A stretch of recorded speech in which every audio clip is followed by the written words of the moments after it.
श्री स्वामी समर्थ सद्गुरू भक्त हो. श्रावणातील प्रवचनेच्या शृंखलेत पुन्हा एकदा आज 27व्या दिवशी तुम्हा सर्वांचं स्वामीमय स्वागत. श्रावण की प्रवचन की श्रृंखला में आज 27वां दिन है और हम धनकवड़ी निवासी श्री शंकर महाराज इनके चरित्र के ऊपर ये प्रवचन कर रहे हैं. उनके अनेक उपदेश, बहुत सारी अच्छी अच्छी सीख हमें अपने जीवन में एक अच्छा जीवन जीने के लिए प्रेरित कर रही है. कल हमने गहनीनाथ का दर्शन महाराज ने कैसे दिया इसके बारे में बहुत कुछ अच्छी जानकारी हासिल की. काल आपण गहनीनाथांचं दर्शन महाराजांनी स्वतःमध्ये कसं दिलं ते आपण पाहिलं. आज 27व्या दिवशी जरा पुढे सरकूया आणि पुढे अजून काय लीला महाराजांनी केल्या आणि कसे चमत्कार दाखवून आपल्याला नवीन उपदेश दिलेला आहे. पाठरचे पहलवान. सोलापूरजवळील पाठरला एक पहलवान होते. त्यांनी खूप मेहनत केली होती, शरीर कमावले होते. कुस्त्याही अधूनमधून होत होत्या. पुण्याला एखादी मोठी कुस्ती करावी व विजय मिळवावा अशी त्यांची इच्छा होती. अभी वाठार करके जो है सोलापुर के नज़दीक वाठार है, उसमें एक पहलवान थे. उन्होंने अच्छी वर्जिश की थी, बहुत मेहनत की थी और अपना शरीर अच्छा बनाया था. बीच बीच में कुश्ती भी वो खेलते थे. पूना में एक बहुत बड़ी कुश्ती उनको खेलने का मन कर रहा था और उसमें वो विजय पाने की इच्छा रखते थे. एके दिवशी महाराज वाठारला गेले होते. पहलवान आपल्या चालीने चालले होते. नित्याने मेहनत व खुराक चालू होता व त्यामुळे शरीर पोलादी बनले होते. एक दिन अपने शंकर महाराज वाठार गए थे सोलापुर में. पहलवान जो है अपने चाल में मग्न थे और हमेशा उनकी मेहनत और अच्छा खुराक उनका चालू था. इसलिए उनका शरीर जो है वो फौलाद का बन गया था. अचानक महाराज पाठीमागून येऊन त्यांच्या खांद्यावर चढून बसले. एकाएक महाराज पीछे से आए और उनके कंधे पे चढ़ के बैठ गए. पहलवानाला क्षणभर काही कळेना. त्याने मानगुटीवर बसलेल्या महाराजांना खाली उतरवण्याचा खूप प्रयत्न केला, तर तेही जमेना व मानेवर प्रचंड ओझे असल्यामुळे एक पाऊलही पुढे टाकता येईना. अभी देखिए, ये पहलवान है, उन्होंने वर्जिश की है, मेहनत की है, इतका चांगला खुराक त्यांचा आहे आणि शरीर कमावलेलं आहे. महाराज पाठीमागून आले आणि पटकन त्यांच्या मानगुटीवर जाऊन बसले. उनके गर्दन पे सवार हो गए महाराज. वो जो पहलवान है गर्दन पे बैठे हुए महाराज को नीचे उतारने की बहुत कोशिश कर रहे थे, लेकिन उनकी कोशिश कामयाब नहीं हो रही थी. गर्दन पे बहुत बड़ा बोझ है और इसकी वजह से वो एक कदम भी आगे डाल नहीं सक रहे थे. महाराज वरून म्हणाले, शरीर कमावलंयस ना, मग चाल ना पुढे, थांबलास का. महाराज ऊपर से उनको कहते, महाराज काय म्हणतात बघा, शरीर कमाया ना तो चल आगे, क्यों रुक गया, आगे कदम डाल. पहलवानाने जाणले की इथे काहीतरी एक अद्भुत प्रकार आहे. त्याने महाराजांना खाली उतरवण्याची विनंती केली आणि महाराज खाली उतरले. पहलवान ने मन ही मन जान लिया कि यहाँ पे कुछ अद्भुत प्रकार है. त्याने महाराजांना खाली उतरवण्याची विनंती केली. महाराज को उन्होंने विनती की कि कृपया अभी आप नीचे उतर जाइए. महाराज नीचे उतर गए. पहलवान घामाघूम झाला होता. पसीना पसीना हो गए थे पहलवान. महाराज म्हणाले, तुला पुण्याला कुस्ती जिंकायची आहे ना, मग दमून कसे चालेल, मी सांगतो तसे कर म्हणजे तुला कुस्ती जिंकता येईल। महाराज उनको कहने लगे, पहलवान को, तुम्हें पूना में आकर कुश्ती जीतनी है ना, तो इतना थक के कैसा चलेगा। मैं जैसा बताता हूँ वैसे कर तो तुझे कुश्ती जीतना आसान हो जाएगा। महाराज पहलवानाच्या घरी गेले। पहलवानाने सांगितले की गावात जाऊन सर्वांना जेवणाचे निमंत्रण देऊन ये। महाराज जो है पहलवान के घर पर गए और पहलवान को बताया कि गांव में जाके सबको खाने का न्योता दे के आओ। पहलवान म्हणाला, महाराज घरात काही तयारी नाही आणि सर्वांना जेवायला बोलावणार। पहलवान बोलने लगे, महाराज घर में रसोई तो कुछ उसकी तैयारी नहीं है, फिर सबको न्योता कैसे दे, सबको कैसे बुलाए खाने पे। महाराज म्हणाले, तुला काय करायचंय, तू आमंत्रण देऊन ये, बाकी सर्व जबाबदारी माझी। महाराज ने कहा, तुझे क्या पड़ी है उससे, तुझे क्या करना है, तू जाकर न्योता दे के आ जा, बाकी सब जिम्मेदारी मेरी। पहलवानाने गावात दवंडी पिटवली आणि भीत भीत सर्वांना भोजनाचे आमंत्रण दिले।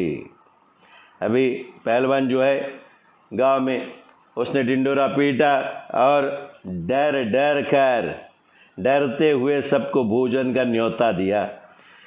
पहलवानांना आतून वाटत होते लोग जेवायला येणार व आपली फजिती होणार। पहलवान जो थे उनको भीतर भीतर मन में लग रहा था कि अब सबको हम खाने पे न्योता तो दे रहे, हम बुलाएंगे उनको, लेकिन यहाँ पे हम फसने वाले हैं।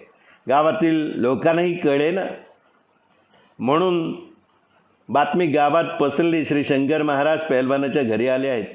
त्यामुळे गावकरी मंडळी प्रसादासाठी पहलवानाच्या घराकडे निघाली। अभी गांव में सारे जो लोग हैं उनको भी कुछ समझ में नहीं आ रहा था कि क्या हो रहा है। धीरे धीरे पूरे गांव में ये बात फैल गई कि शंकर महाराज पहलवान के घर पर आए हुए हैं। इसलिए गांव में जितने जो लोग थे वो प्रसाद लेने के लिए पहलवान के घर की तरफ निकल पड़ी। महाराजांनी एका छोट्या भांड्यात स्वतः खिचडी शिजवली आणि पहलवानास गावकऱ्यांना वाढावयास सांगितले।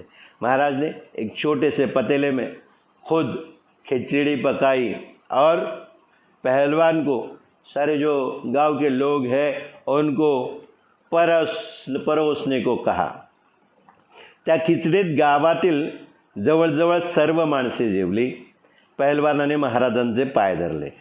वो जो खिचड़ी थी उस खिचड़ी में एक छोटी सी पतीली भरकर खिचड़ी है, वो पूरे गांव में सबको बट गई अच्छे से और सब ने पेट भरकर भोजन किया। पहलवान ने महाराज के पैर पकड़ लिए। पुण्याला कुस्ती झाली आणि पहलवानाला विजय प्राप्त झाला।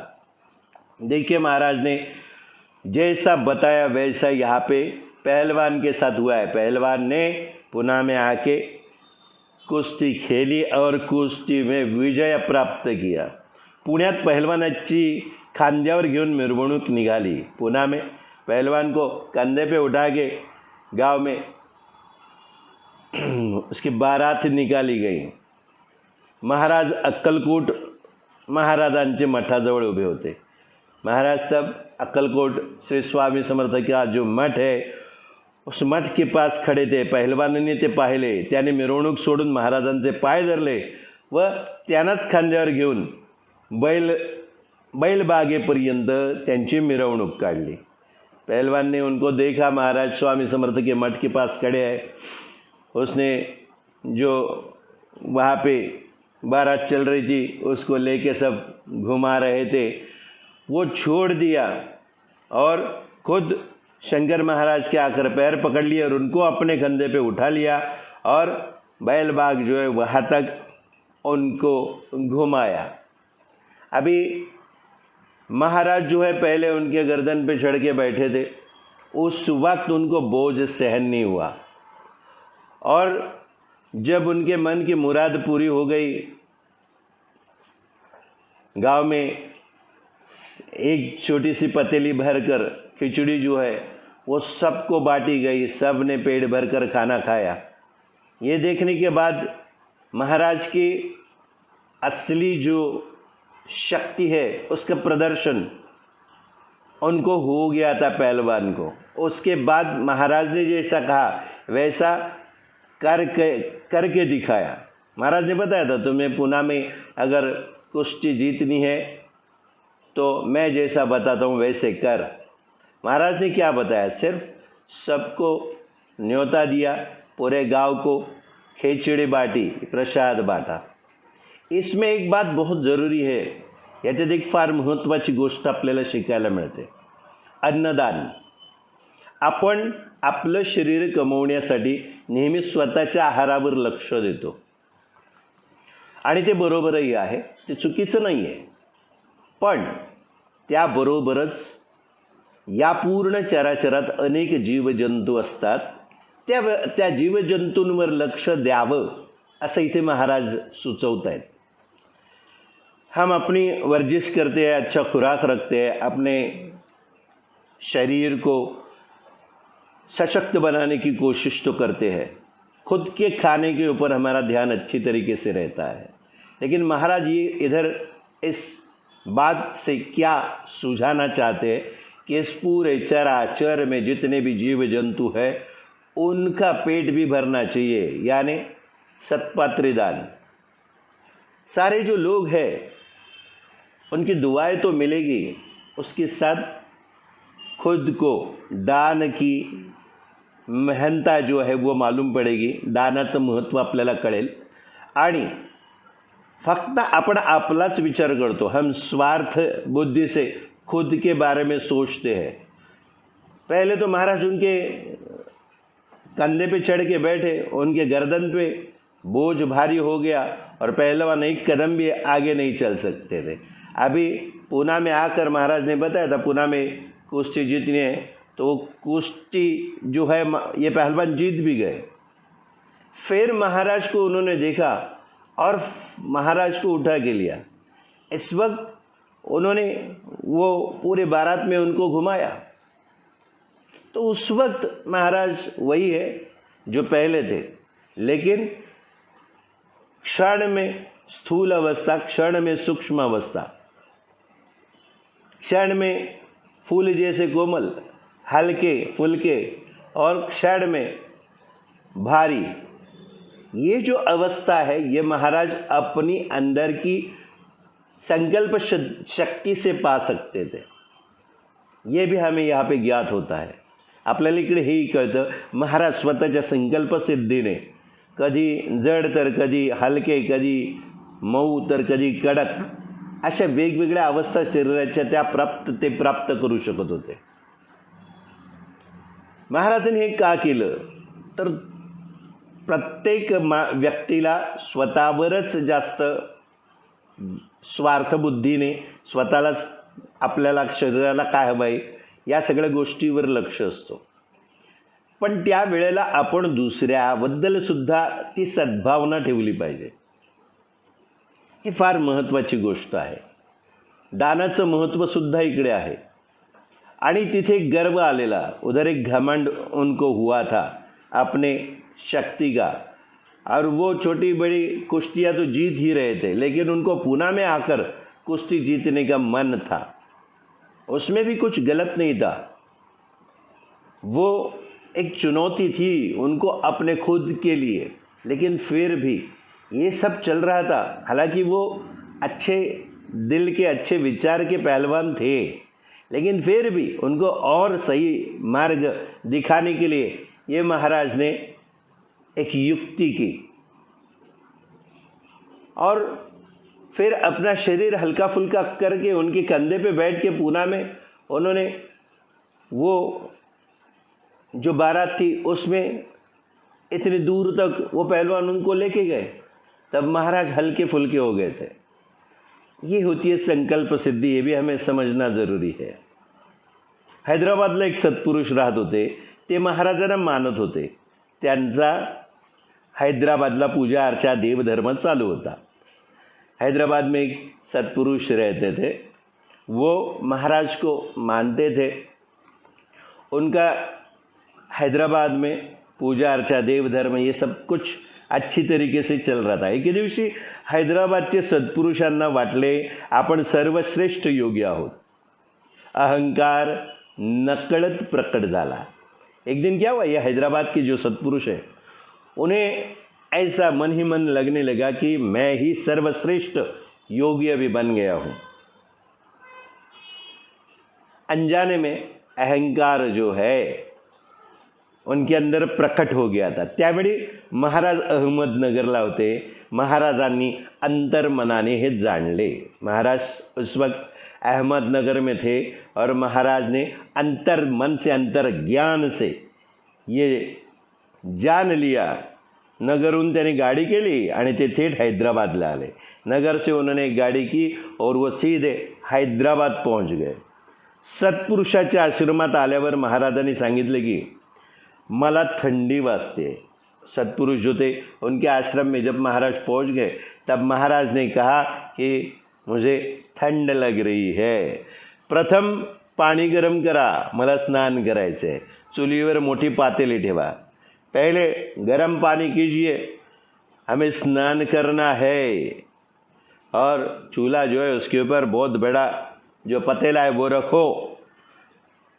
आश्रमामध्ये काल्याचा प्रसाद करण्यासाठी मोठी मोठी पातेली होती. आश्रम में गोपाल काला जो होता है उसका प्रसाद करने के लिए बहुत बड़े बड़े पतीले रखे हुए थे. महाराजांनी त्यातील एक भले मोठे पातेले भरून पाणी तापवण्यास सांगितले. महाराज ने उसमें सबसे बड़ा जो पतीला था उसमें पानी भरकर गरम करने के लिए कह दिया. ताबडतोब पाणी तापवण्याची व्यवस्था करण्यात आली. पाणी तापू लागले, शेवटी उकळू लागले. तुरंत पानी जो है गरम करने की व्यवस्था कर दी गई. पानी गरम होने लगा, बाद में वो उबलने लगा. महाराज म्हणाले ते उकळलेले पानी माझ्या अंगावर होता. महाराज ने कहा वो उबलता हुआ पानी जो है मेरे बदन पर डाल दीजिए. कोणीच तैयार होई ना. ये सुनकर कौन तैयार होगा, कोई भी तैयार नहीं हो रहा था. महाराज ने बताया कि वो उबलता हुआ पानी मेरे ऊपर डालो. कोई तैयार नहीं हो रहा था. एवढे उकळलेले पाणी महाराजांच्या अंगावर उतायचं कसं. इतना उबलता हुआ पानी महाराज के ऊपर कैसे डालना.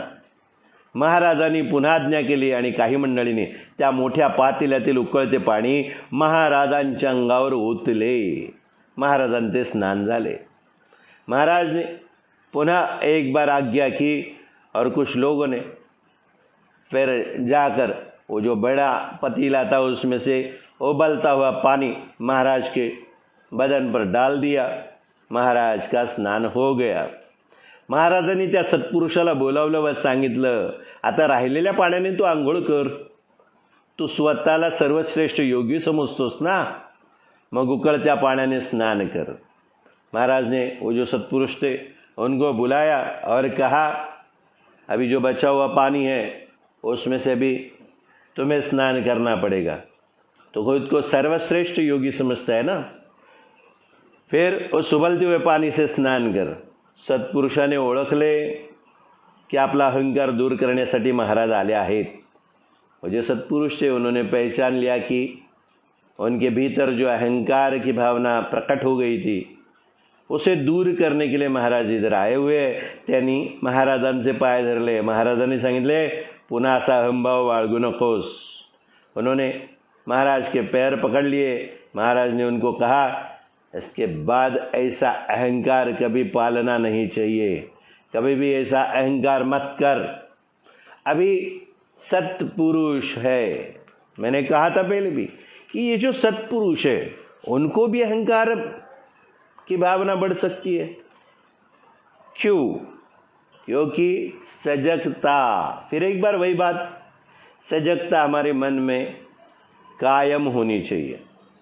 आपल्या मनात सजगता ही असलीच पाहिजे.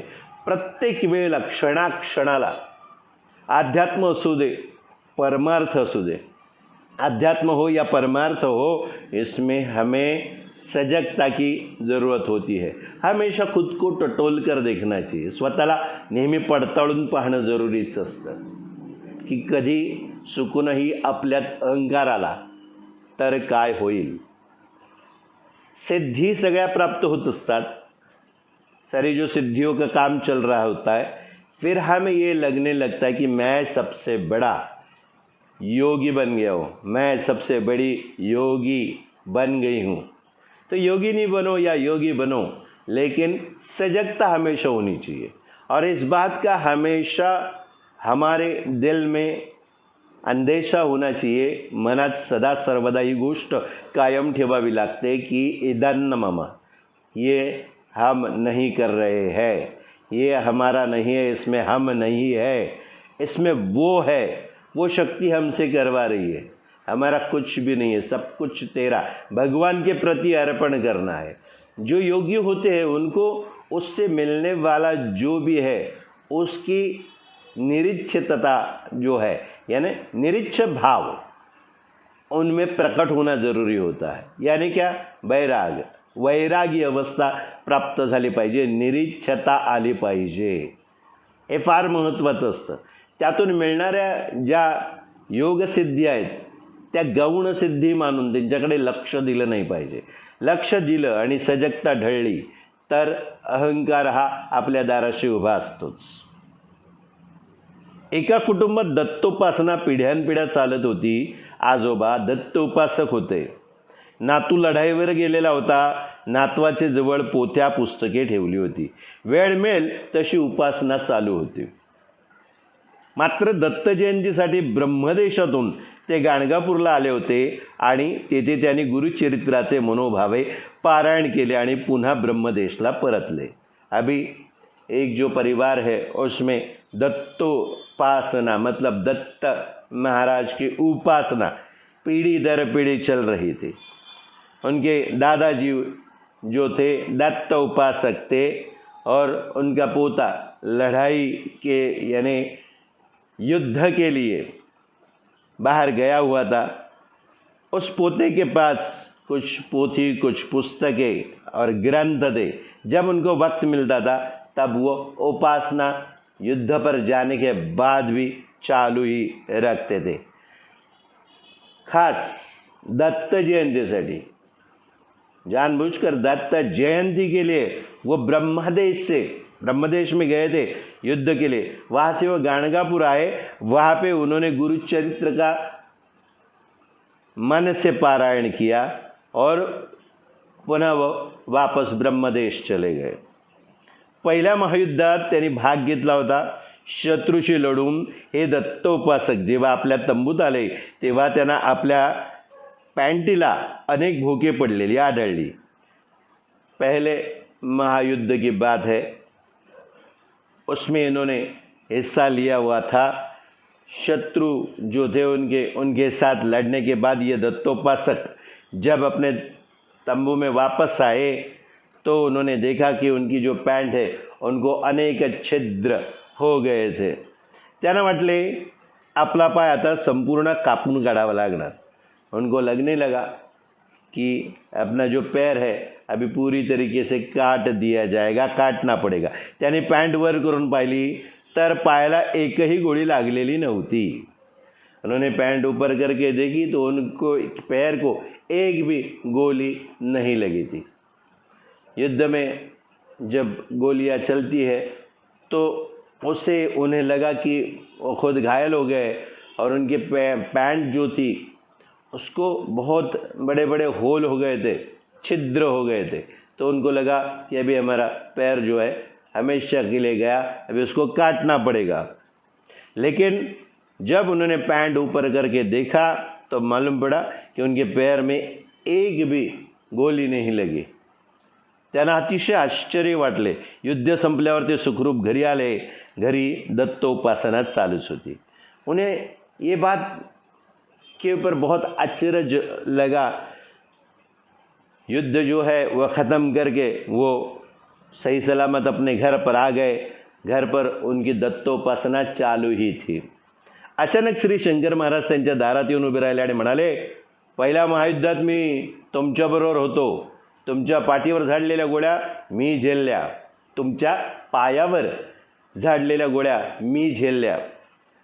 अचानक एक दिन श्री शंकर महाराज उनके दरवाजे पे खड़े हो गए और कहने लगे, पहला महायुद्ध जो है उसमें मैं तुम्हारे साथ था। तुम्हारे पैर के ऊपर जो गोलियां दागी थी वो मैंने अपने पैर के ऊपर ले ली है. एवढे बोलल्यावर भक्ताला सर्व खाणाखुणा पटल्या व त्यांनी महाराजांचे पाय धरले व त्यांना राहण्याची विनंती केली. इतना जैसी महाराज ने बोल दिया तो जो भक्त था, जो दत्त उपासक था, उसको सारी जो निशानियाँ मालूम पड़ी. त्याला सगळ्या खाणाखुणा पटल्या और उन्होंने तुरंत महाराज के पैर पकड़ लिए और उनको अपने घर पर रहने की विनंती की. ज्या भक्ताची घरी ते उतरले होते त्याच्या 10 वर्षाच्या मुलाला महाराजांनी सोबत घेतले आणि 4-5 भक्त मंडळींना घेऊन ते नगरहून गिरनार पर्वताच्या पायथ्याशी आले. महाराज जिनके घर पर ठहरे हुए थे उनके 10 साल का जो छोटा बच्चा था उसको महाराज ने अपने साथ लिया और 4-5 और जो भक्तगण थे उनको लेके वो नगर से सीधे गिरनार पर्वत के यहाँ पर पहुँच गए. अभी देखिए मध्यरात्रीची वेळ झाली होती. गिरनार पर्वताच्या रांगा ध्यानस्थ होत्या. मध्यरात्रि का समय है. गिरनार पर्वत उनकी जो कतार है वो ध्यानस्थ मानो शांति से बैठे हुए हैं. महाराजांनी सर्वांना सांगितले आपणास वरच्या टोकाला चढून जायचे आहे. महाराज ने सबको बताया कि हमें अभी ऊपर जो नोक है वहाँ पर वो टीले पर चढ़कर जाना है. गिरनार पर्वताच्या 10,000 पायऱ्या. रात्रीची वेळ परंतु महाराजांची आज्ञा म्हणून भक्त चढू लागले. परंतु तो 10 वर्षाचा मुलगा काही तयार होईना. अभी देखिए गिरनार पर्वत के 10,000 जो स्टेप्स है, जो पगडंडी है, उसके ऊपर चढ़ना है और रात का समय है, मध्यरात्रि का समय. लेकिन महाराज की आज्ञा है तो सबको चढ़ना ही पड़ेगा. सब लोग चढ़ने लगे. लेकिन वो 10 साल का छोटा बच्चा था वो तैयार नहीं हो रहा था.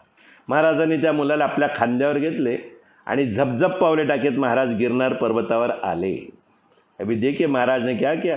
उस 10 साल के बच्चे को अपने कंधे पे बिठाया और धड़ाधड़ कदम डालते हुए महाराज गिरनार पर्वत पर आकर रुक गए. अर्ध्या तासात महाराज पर्वतावर पहुंचले. आधे घंटे के भीतर महाराज गिरनार पर्वत पर चढ़ गए. इतर वेळी महाराजांना चालता येत नाही का असा पाहणाऱ्यांचा समज होत असे. इतर वेळी महाराजांना चालता येते का नाही असा पाहणाऱ्यांचा समज होत असे.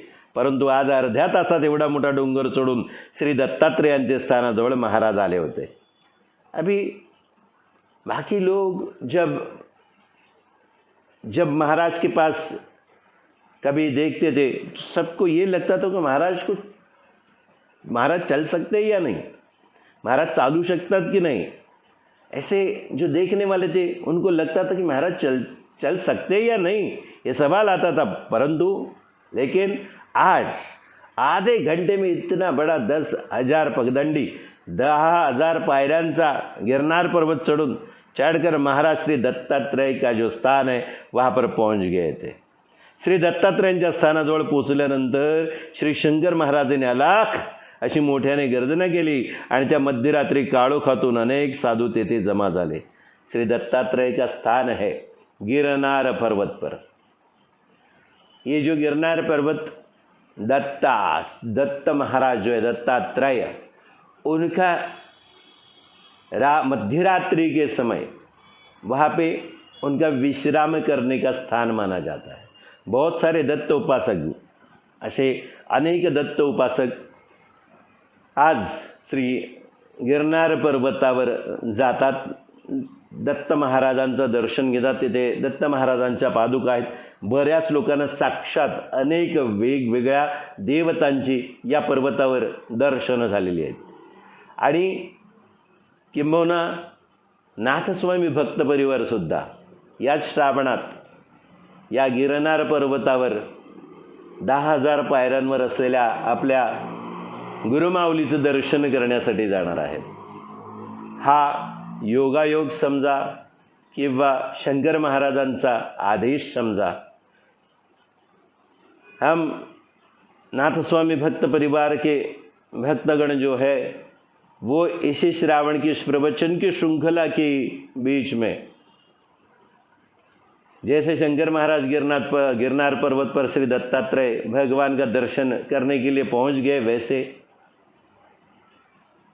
हम भी नाथ स्वामी भक्त परिवार के गण जो भक्तगण है वो, ये इत्तेफाक की बात है या मालूम नहीं, या श्री शंकर महाराज का, श्री स्वामी समर्थ का, श्री गुरुदेव दत्तात्रेय का आशीर्वाद है कि हम भी शायद उसी वक्त गिरनार पर्वत पे जाने का उन्होंने पहले तय करके हमारे लिए रखा है। अभी महाराज ने उधर पहुँचते ही अल्लाह करके बहुत ज़ोर से आवाज़ दिया, बहुत ज़ोरों से गर्जना की, तो उस मध्यरात्रि के समय अंधेरे में से अनेक साधू वहाँ पर प्रकट हो गए, जमा हो गए। त्या मुलाला आश्चर्य वाटले, आता तिथे नीरव शांतता होती आणि एवढ्या ते साधू कुठून जमा झाले। छोटे से बच्चे को आश्चर्य लगा कि अभी इधर इतनी शांति थी और अचानक महाराज ने अलाख करके सबको पुकारा और अचानक इतने साधू यहाँ पे कैसे जमा इकट्ठा हुए। महाराज त्या साधूंच्या बरोबर त्यांच्या भाषेत बोलले। महाराज उन साधुओं के साथ उन साधुओं की भाषा में बात की। महाराज ने साधूंनी ते ऐकून घेतले आणि ते तिथून निघून गेले। साधू जो थे उन्होंने वो सुन लिया और वहाँ से वो निकल गए। जवळच धुनी पेटलेली होती। महाराजांनी मग त्या साधूंच्या बरोबर राहण्याचे ठरवले। वहाँ पे नज़दीक एक धुनी यानी अग्नि प्रज्वलित किया हुआ था। धुनी जो है वो वहाँ पे जल रही थी। महाराज ने उन साधुओं के साथ रहने का निश्चय किया। महाराजांनी ठरवलं की इथे आता या रात्री या ठिकाणी आपल्याला गिरनार पर्वतावर या साधूंबरोबर राहायचं आहे। महाराज गिरनार पर्वतावर 8 दिवस राहिले। महाराज 8 दिन तक गिरनार पर्वत पर रहे। गिरनारवर सतत अनेक ठिकाणी ते फिरत होते। गिरनार जो है वहाँ पे सतत यानी बार बार वो अनेक जितनी जगह है वहाँ पे वो घूम रहे थे। बरोबर आलेल्या भक्त मंडळींची त्यांनी दुसरीकडे व्यवस्था केली होती। तो मुलगा साधूंच्या सानिध्यात होता। साथ में जो भक्तगण आए थे उनको महाराज ने कहीं और उनकी व्यवस्था की थी रहने की, लेकिन वो छोटा सा 10 साल का जो बच्चा था वो साधुओं के सानिध्य में था, साधुओं के साथ रह रहा था। रोज दत्तात्रेयांना नैवेद्य दाखवायला जाई आणि त्या मुलाला शेंगदाणे गुळ आणि दूध दिले जाई। रोज श्री दत्तात्रेय भगवान को, मराठी में जिसे नैवेद्य कहते हैं, यानी भोग चढ़ाया जाता था। और वो जो छोटा बच्चा था उसको मूंगफली और गुड़ या दूध दिया जाता था। ते खाऊन मुलगा खेळत असे। वो खात के वो बच्चा खेळते रहता था। एके दिवशी महाराजांच्या समयेत मुलाने 2 मोठे वाघ पाहिले। तो मुलगा घाबरून गेला, परंतु वाघ महाराजांचे बरोबर लीलया खेळत होते। एक दिन क्या हुआ, महाराज के साथ उस बच्चे ने 2 बड़े बड़े शेर देखे, बाघ, और वो जो बच्चा था वो डर गया। लेकिन महाराज उन बाघों के साथ, उन शेरों के साथ लीला खेल रहे थे। यानी ये तो लीला नाटकी है, अपनी लीला कर रहे थे। थोड्या वेळाने वाघ निघून गेल्यावर त्या मुलाने महाराजांना विचारले, वाघाने तुम्हाला त्रास कसा नाही दिला?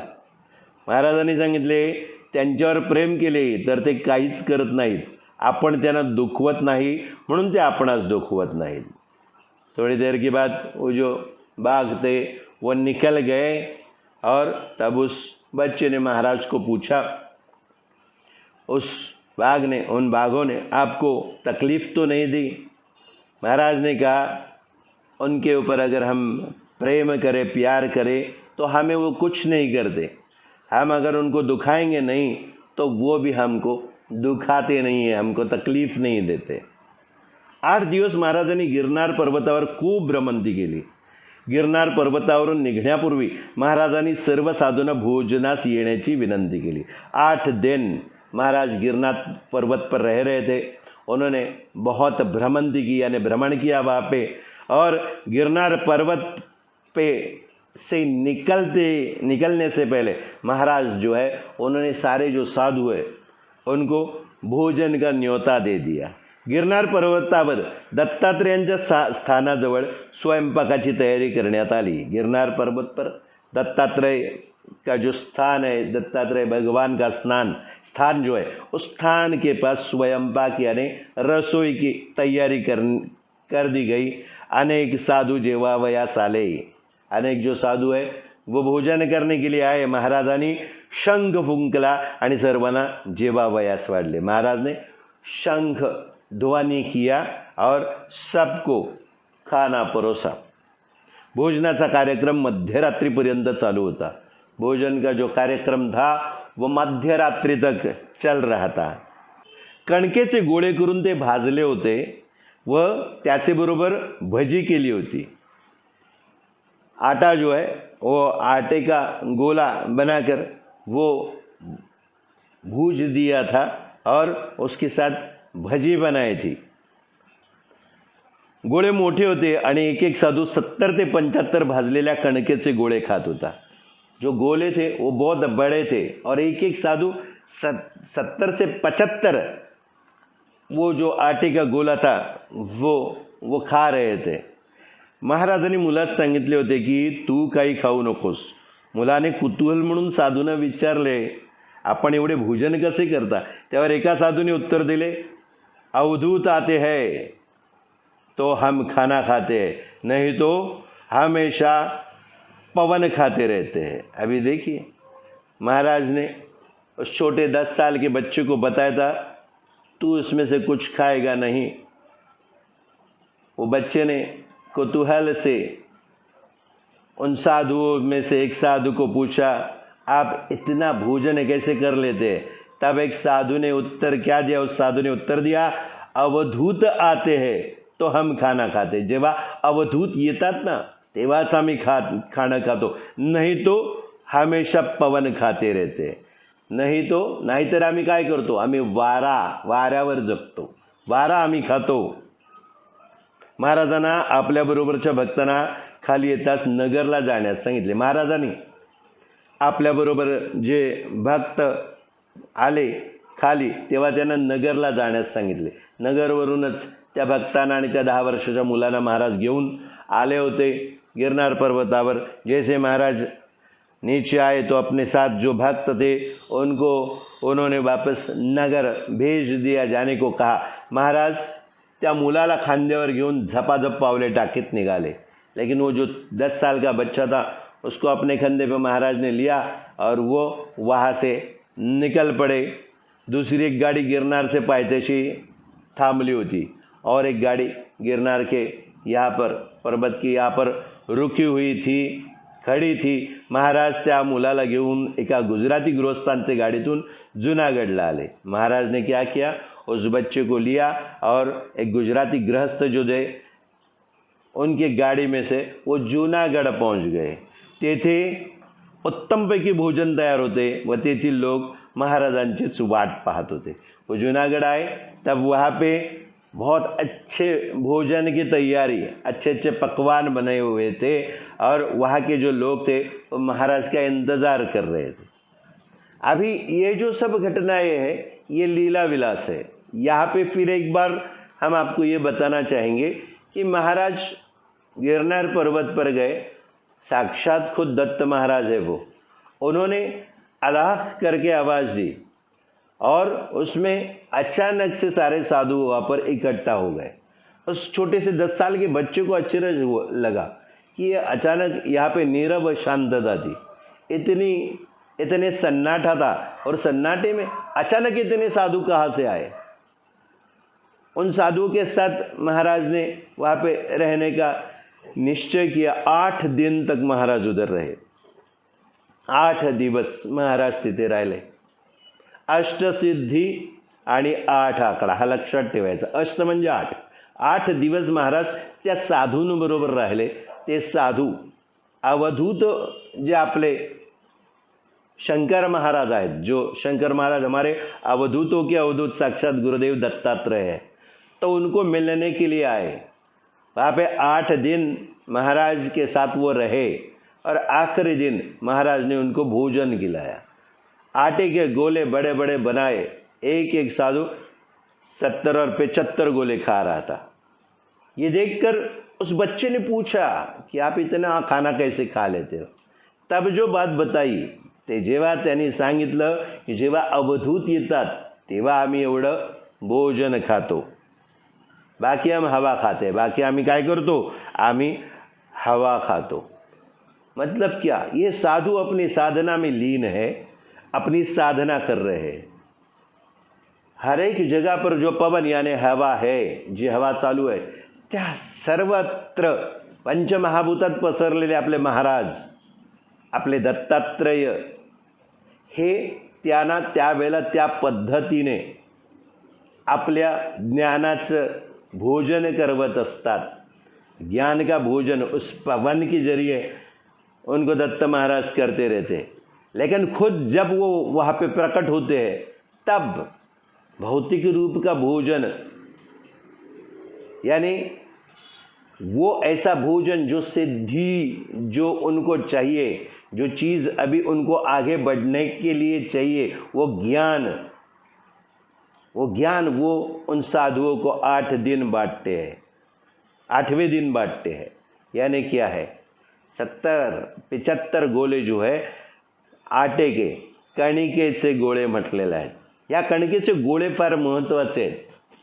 ही कणिक म्हणजे काय, एखाद्या धान्याला भरडून त्याच्यापासून पीठ तयार केलं जातं, त्याला आपण कणिक म्हणतो. तर हेच ज्ञानाचं खरं सार काढलेलं आहे आणि त्याचे गोळे बनवलेले आहेत.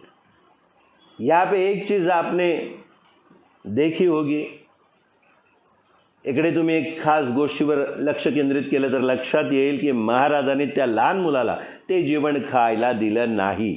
तू खाऊ नकोस म्हणून सांगितलं. उस छोटे से बच्चे को खा, ये खाना तुम्हारे लिए नहीं है, ये तुम मत खाना. क्यों? क्योंकि वो बच्चा जो है वहाँ पे उसको महाराज उनके साथ, उनका भी ये आगे कुछ संकल्प रहेगा, इसीलिए महाराज वहाँ पे उस बच्चे को अपने साथ रखना चाहते थे.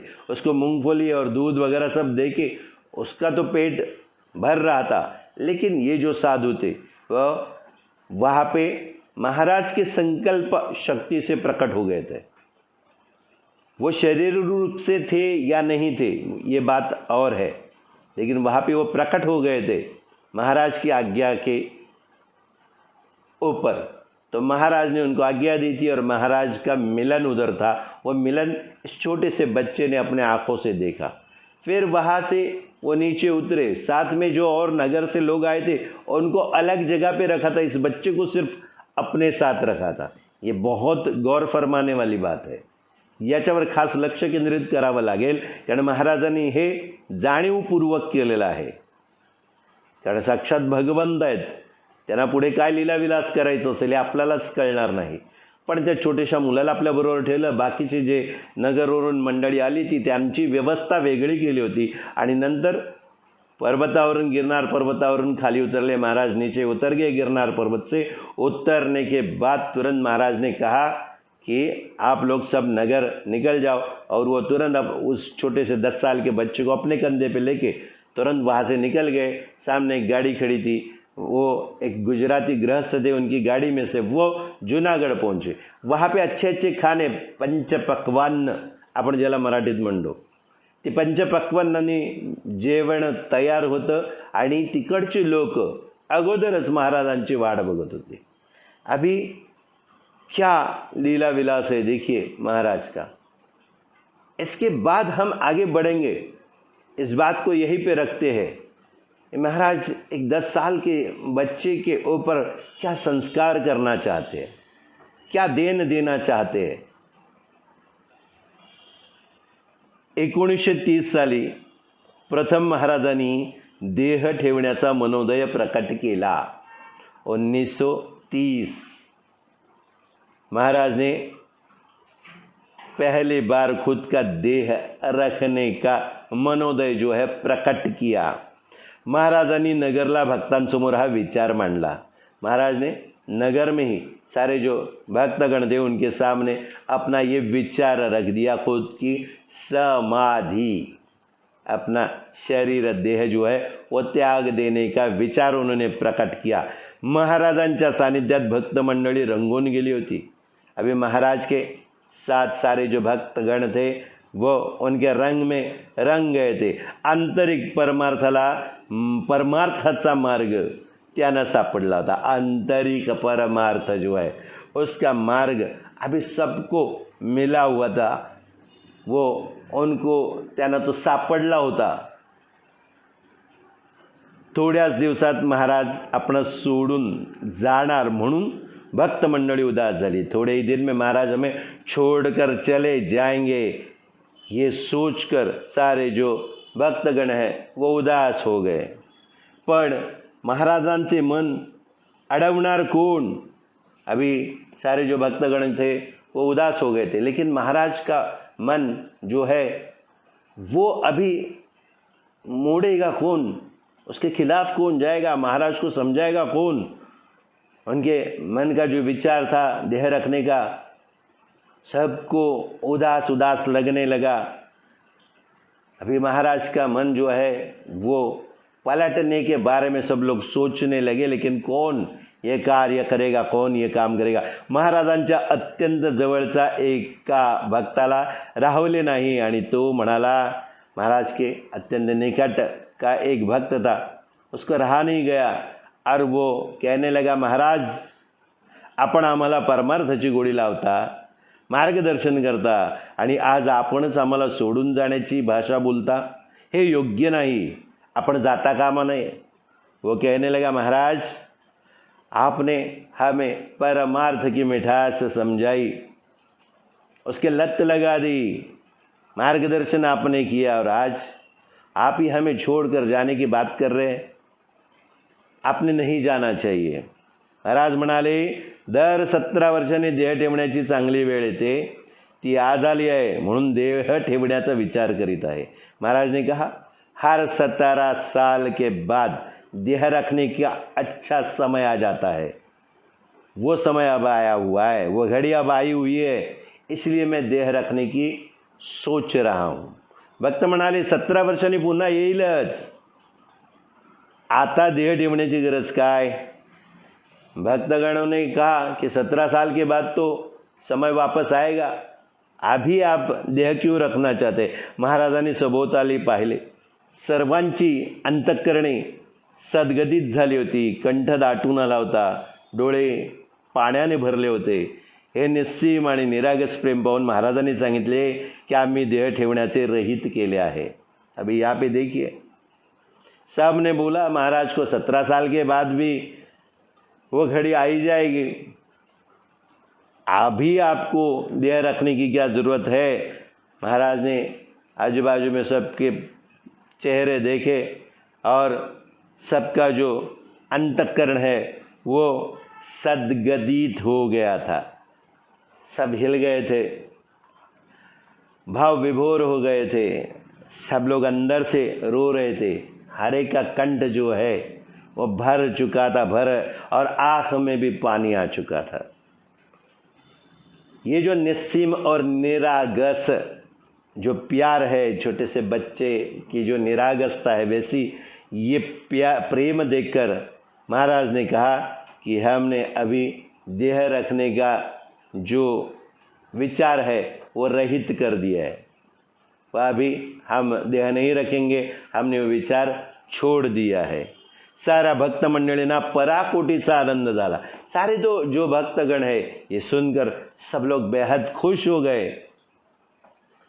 दुःखातच आनंदाचे कण चमकू लागले. दुःख में ही खुशी की लहर चमकने लगी. सर्वांच्या डोक्यावरचे ओझे कमी झाले.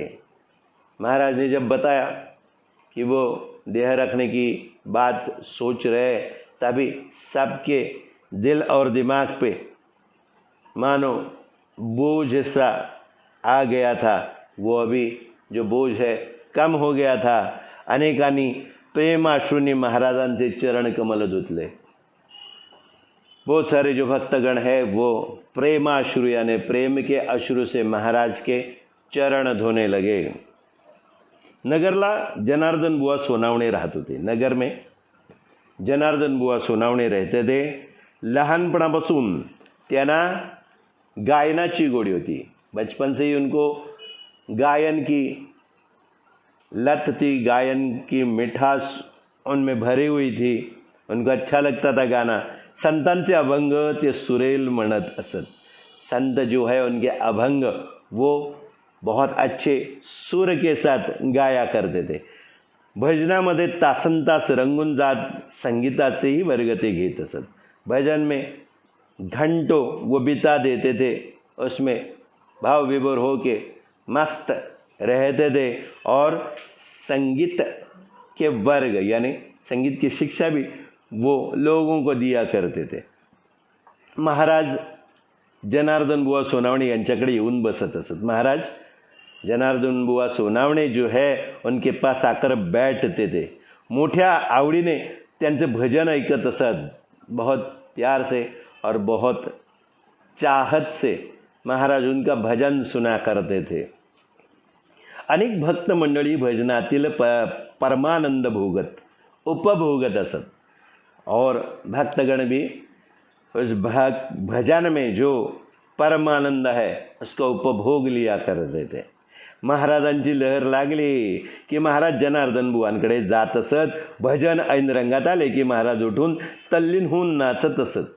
महाराज की लहर अगर जग गई तो महाराज जनार्दन बुआ के पास जाते थे और भजन जब उसका रंग चढ़ने लगता था तो महाराज उठकर खुद तल्लीनता से नाचने लगते थे. त्यावेळी त्यांच्या डोळ्यातून प्रेमाश्रू ओघळत असत. उस वक्त महाराज की आंखों से प्रेमाश्रू यानी प्रेम के अश्रू बहते थे.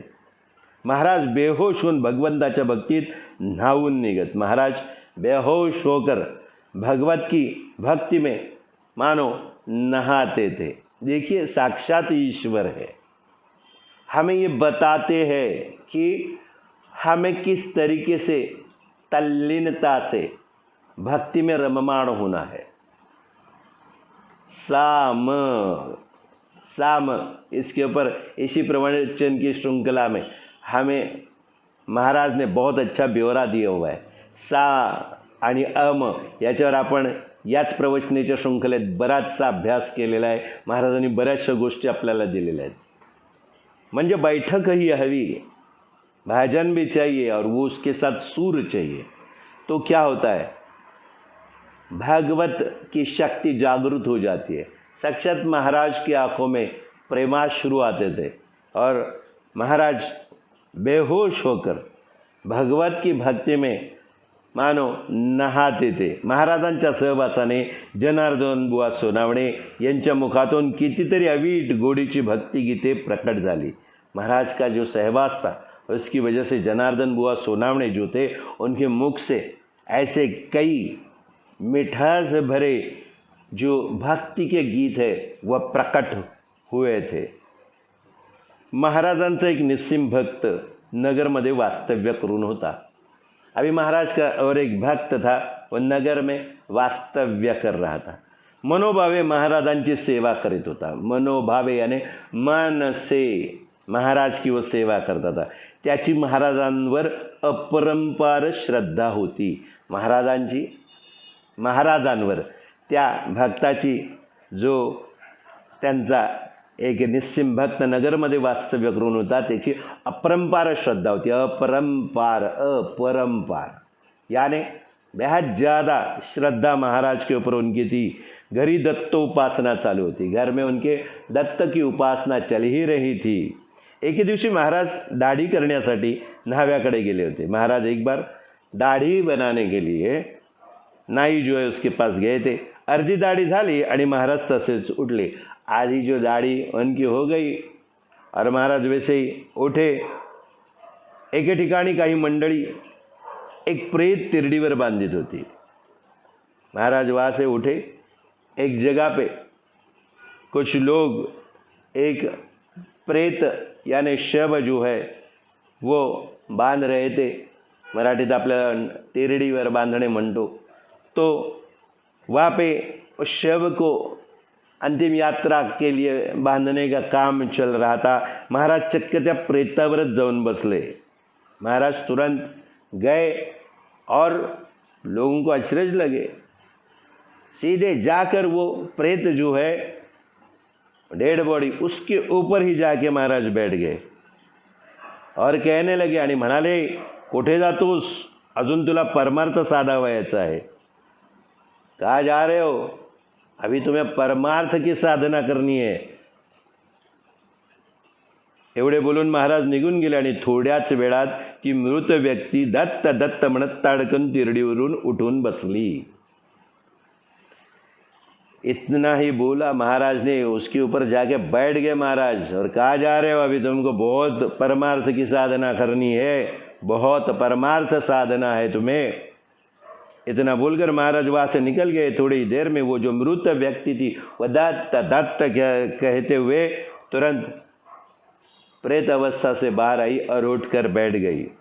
त्यानंतर नगरमध्ये अनेक लोकांनी महाराजांचा शोध घेतला, पण त्यांचा पत्ता कोणालाही लागला नहीं। उसके बाद नगर में महाराज का बहुत सारे लोगों ने महाराज की खोज की, लेकिन महाराज का आता पता किसी को भी नहीं लगा। हमारे शंकर महाराज, पहली बात तो आपको ये अचरज होगा, सुरुवातीलाच तुम्हाला या गोष्टीचा विचार पडलाच असेल की महाराज जे आहेत त्यांनी देह ठेवण्याचा विचार का केला। ये बात हमारे दिल में उमड़ कर आएगी, अंदर हम सोच विचार करते रहेंगे कि महाराज ने देह रखने की बात सबके सामने क्यों कही। क्या वो टटोलना चाहते थे? कहते आपण आपल्या भक्तांना परखून पाहत होते? नाही।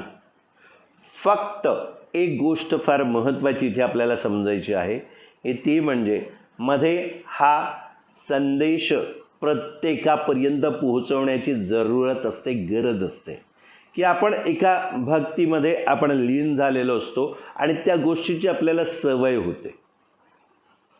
एक यंत्रवतता आ जाती है, ये करने के बाद वो करने के बाद वो, ये जो सारी चीज़ें, ये जो यंत्रवतता हमारे अंदर भीतर आ जाती है, उसको छेदना भी ज़रूरी होता है।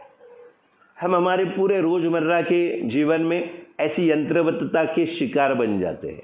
सुबह उठेंगे, ये करेंगे, वो करेंगे, फिर 11 माला जाप करेंगे, फिर फूल चढ़ाएंगे, भगवान को धोएंगे, ये सारी चीज़ें करेंगे, फिर काम पे जाएंगे। ये सारी चीज़ें रोज़ एक ही तरीके से करते रहेंगे, एकाच पद्धतीने आपण सगळे कामं करत राहतो।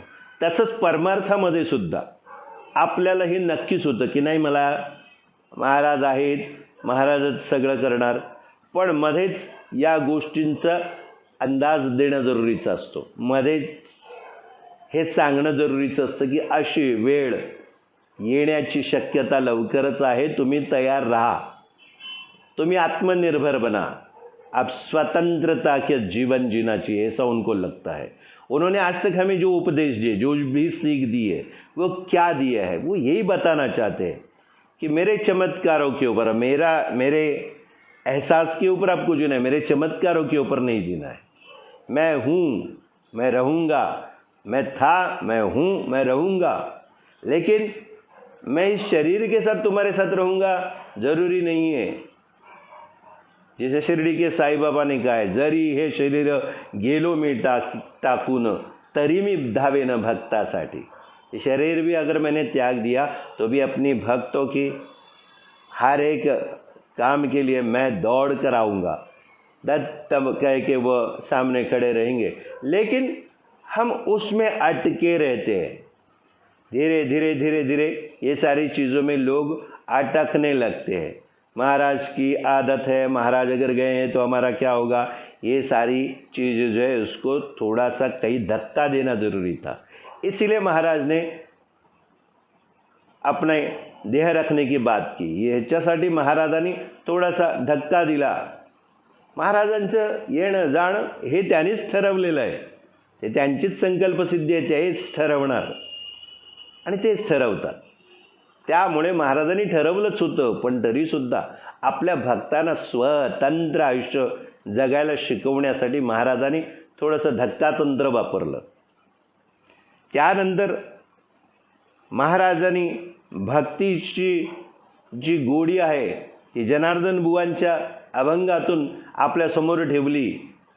सतत सत्संग करा, सतत भजन करा, सतत नामस्मरण करा, याच्यात कायम रहा, भगवंताच्या अविट गोडीचा अनुभव घ्या, भगवत की जो उसकी भक्ति की मिठास है उसमें हमेशा हमें रहना चाहिए. यही महाराज हमें बता रहे हैं. फिर एक जो उनका भक्त था, खुद के देह रखने की बात भी महाराज ने की, और इसी अध्याय में हमने क्या देखा, एक उनका भक्त था, वो बहुत तहदिल से उनको चाहता था, मनोभावे त्यांची पूजा करत होता, त्यांना मानत होता. महाराज अपनी दाढ़ी बना रहे थे, अचानक बीच में से उठे और एक जगह पे कुछ लोग प्रेत यात्रा की तैयारी कर रहे थे. उस प्रेत के ऊपर जाकर महाराज बैठ गए और कहने लगे, अभी कहाँ जा रहे हो, अभी तुम्हें बहुत परमार्थ की साधना करनी है. और महाराज वहाँ से उठकर चले गए. थोड़ी देर में वो भक्त उठकर दत्त दत्त कह के उठा और फिर जिंदा हो गया. क्यों? महाराज हमें यही बताने की कोशिश कर रहे हैं, ये जो जीवन है उस जीवन को जीने की कला हमें आनी चाहिए. उस जीवन को परमार्थ के लिए खर्च करना है. जीवन लिया, जन्म घेतला, हवं तसं मनाला वागलं आणि एक दिवस मरून गेलं, एक दिन मर गए. जीवन लिया, जिया और मर गए, तो अभी ये जीवन वापस उसी जन्म मरण के चक्कर में मस्त पड़े रहो. ये जो जीवन मिला है, इसी जीवन में हमें परमार्थ की साधना करनी चाहिए.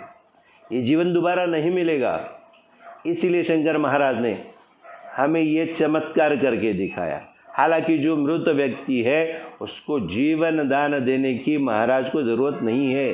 ये काल के अनुरूप होता ही रहेगा, काल के अनुसार काळाप्रमाणे या सगळ्या गोष्टी चालूच राहणार आहेत. पण महाराजांनी इकडे आपल्याला एक नवीन संदेश दिला आहे आणि याच संदेशाबरोबर आजच्या दिवशी आपण इथेच थांबूया. सर्वांना अनेक स्वामी आशीर्वाद. श्री स्वामी समर्थ, श्री स्वामी समर्थ, श्री स्वामी समर्थ. पुन्हा एकदा जोरदार महाराजांचा, शंकर महाराजांचा जय जयकार करूया. जय शंकर, जय शंकर, जय शंकर.